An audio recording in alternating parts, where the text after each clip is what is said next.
You know, the reason you're here, the reason anybody's successful at their craft is because they have a level of determination and a level of confidence.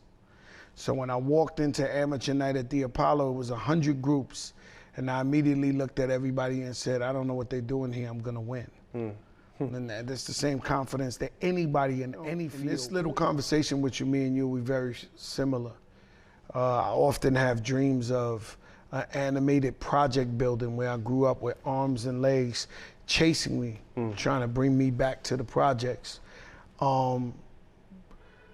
It's also a sense of hurt, a big pain in my heart and my soul.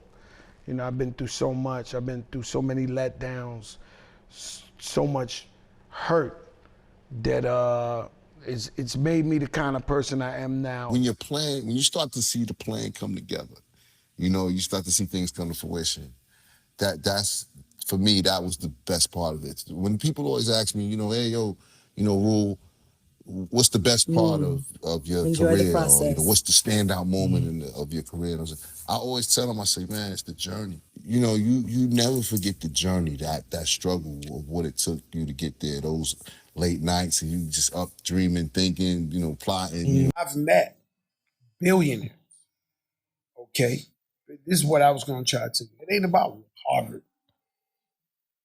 It ain't about Harvard. It ain't about an education. I'm being real with you. Should you have people with that education around you to protect you and talk the language you don't know how to talk?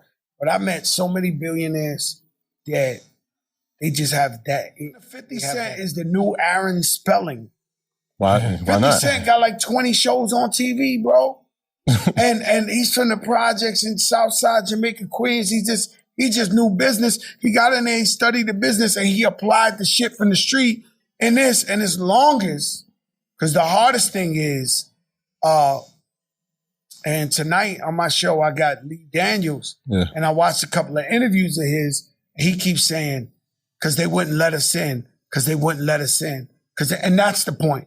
The point is a lot of people have ideas, creative ideas, who can actually make them happen.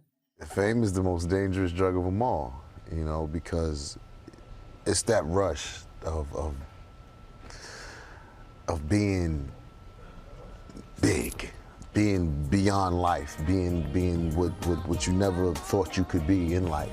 And now you have it all at your fingertips, you know, money, you know, fame. And you know, I was very young when I attained these things. You know, I was 22, you know, so it could be overwhelming for a young man, and it's very addicting.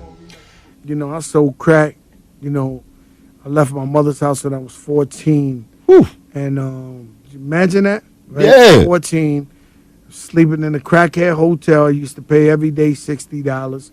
And being 14, they was getting shot. They was getting their head bust over with 40-ounce bottles.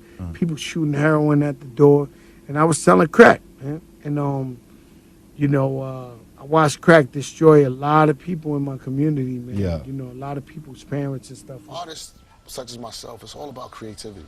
Right. You know, my mind doesn't stop at making records and in the studio. You know, I like to create a lot of things. You know, I have visions of movies in my head, and I want to get those out, television shows, you know, fashion, you know, I love fashion. In my book, you know, that was a very therapeutic thing for me to do, coming straight out of prison, you know, was write my book, which is in stores as well. So, I mean,